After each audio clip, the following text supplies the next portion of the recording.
What is up guys, it's Jordan here and welcome back to a brand new video. Today we're going to be doing another one of my mini guides. We're going to be talking about 3 tips to help you get more kills in Rainbow Six Siege. I've done a fairly similar video before, but I wanted to expand upon it, especially now because I know a lot more than I did about 9 months ago, I think, when I made the last one. So I hope you guys do enjoy the video and I hope it helps you out. Okay, so my first point is something that I have touched upon before, and that is aiming height and pre-firing, or in fact, actually basically everything just about peeking around a wall. A lot of the time when I'm playing casual games, when I'm just not feeling playing anything competitive, I spend a lot of my time watching what other people are doing in casual, and that's kind of where I get a lot of my inspiration for videos from, is seeing what people do. And something that I see people doing all the time is slow peeking around corners, which I've talked about before in several videos. And something that I haven't really brought out enough is aiming height. I see so many people who peek around a corner whilst aiming at maybe like knee height or shin height. So put it this way, if you peek around a corner and you're aiming at shin height and there is someone there and they're already aiming around your head and you both fire at the exact same time, there is no way that you're going to win. You're going to die straight away and you're maybe going to knock 10 health off the other guy. So breaking it down a bit, the first small point of peeking is always make sure that you're aiming as high as you can without aiming too high. Obviously if you aim too high, you're going to miss, self-explanatory, but make sure that your reticle is at head level.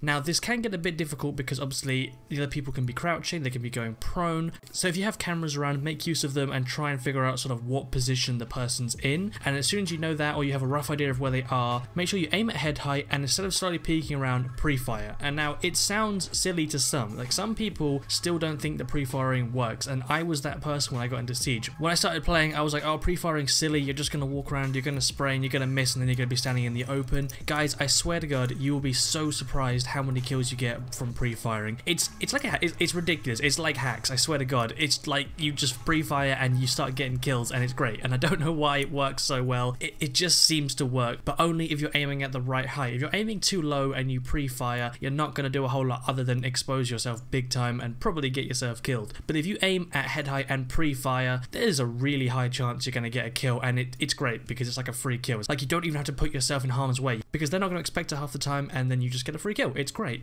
So yeah, trust me, if you are still one of those people who is thinking that pre-firing is stupid and you're a bit scared of revealing your position and, you know, missing, don't. I swear to God, aim high, aim at head height, pre-fire, you will get kills that you don't even expect, and all of a sudden you will feel like you are the biggest pro in Siege when you're popping out of the corners and getting headshots like it's no one's business. Okay, my second point is something that I'm not going to go into huge detail about because I've actually got a full video on it coming out shortly, but that is controlling recoil. Controlling recoil starts primarily with weapon attachments. You want to make sure that you're choosing the right attachment for your style. I mean, there are some people that will swear by the attachment that they use. If you prefer just holding down the trigger and spraying your gun instead of trying to do short controlled bursts, then use the compensator, because the compensator will reduce the recoil on rapid firing, which is exactly how you would be playing. Or if you do use controlled bursts, then use the flash hider, because unlike the compensator, that will reduce the recoil of that kind of firing. And finally, if you do use single shot, which some people do, then make sure you use the muzzle brake, because that reduces the kick of single shot, which obviously will make it more accurate. So that's the first 3 things to consider. Like I said, if that wasn't enough information for you, don't worry, because I am making a full video on controlling recoil. Slightly countering out what I just said, if you are able to adapt, then definitely try and go for short controlled bursts. If you regularly just rapidly fire when you're playing and you reckon you can adapt and try and change, then always try and go for short controlled bursts, especially at distance, because it will reduce the sway of the weapon, meaning that your shots are more likely to land. And I know this is quite difficult, primarily because when you see someone in Siege, your instant reaction is just to shoot at them because you can die so quickly in this game. But trust me, if you start to nail down short controlled bursts, you will be able to kill people so much easier, because rapid firing is very difficult even when you have got the correct attachments on. Single shot weapons are a bit of a grey area, because if you can use them very well, some of them are really, really good. Personally, I don't use that many. The only single shotgun that I've ever actually learned to use quite well is Blackbeard's one, and if it works properly, and I'll explain that in a minute, then it's really good. But the reason I stopped using it is because I find that the damage is a bit inconsistent, and for a single shotgun you really can't have that, because if it doesn't kill in at least 2 shots or down, you're kind of screwed against like an automatic gun. That being said though, single shotguns are some of the most satisfying to get kills with, because they just, I don't know, they just have a kick great to them. When you get a kill with a single shot, it's amazing, but in terms of practicality as well, they are very good because they're very powerful guns generally, especially Glaz, obviously because he is a sniper. So when it comes to single shot, basically if you like it, use it. If you don't worry too much. They're not like, there's no major advantage to using single shot unless you enjoy it. The only advantage you can get with recoil is short controlled bursts, but if you really don't feel like you can adapt and you're more of a rapid firer, then always make sure that you use the compensator because it's the best attachment for your playstyle.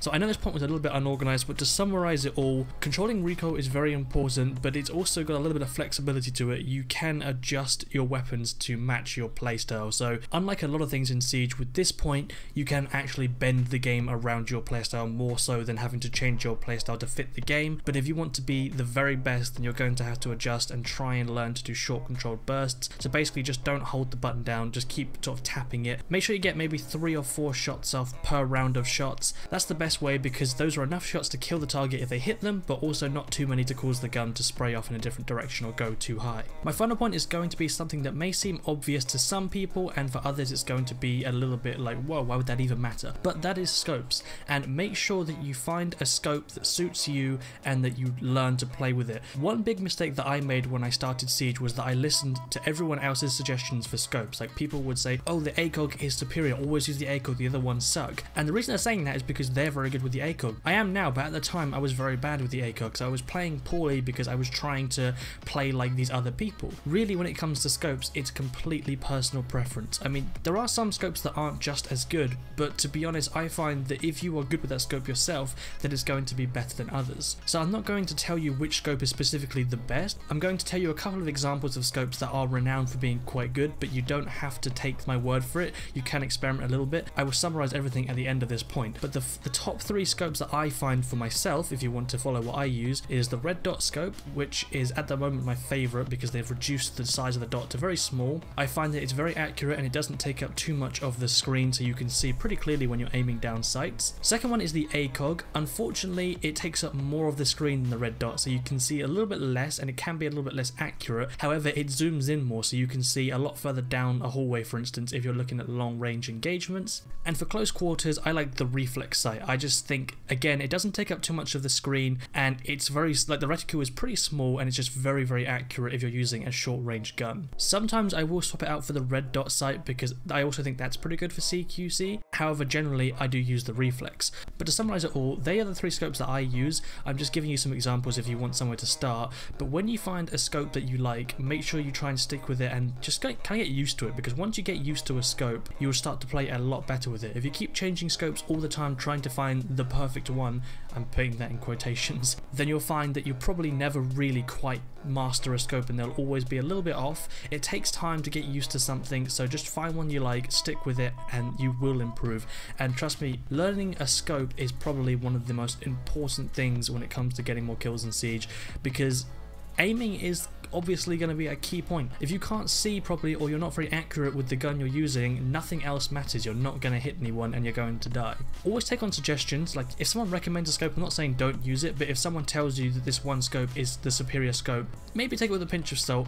Yes, some scopes are generally better, but just make sure that you choose one that's best for you over what someone else says. Regardless of what scope it is or what anyone else says, make sure that you are comfortable with the one you're using and that you can see properly, and trust me, once you start to get used to it, you will get a hell of a lot better. Anyway guys, that is all for this video. As always with these mini guides, do drop in the comments your own thoughts and points so that other people can see them, because that means that people looking at this video for some pointers will have even more of a selection of things to look at and ideas, so it obviously helps them out even more. If you did enjoy this video, then please do consider subscribing for some more awesome Siege content, and like the video if you did enjoy it. One final thing that I want to bring up, which I've kind of been hesitant to bring up because I'm not sure how I feel about it, but I have opened a Patreon page, so if you guys are interested in supporting the channel and you enjoy it enough, it would be appreciated beyond belief. But I'm only going to mention this once because I don't want to push it too much, because I am a little bit uncertain on it. But to be honest, YouTube is something that I'm really trying to push at the moment. I would love to be able to make this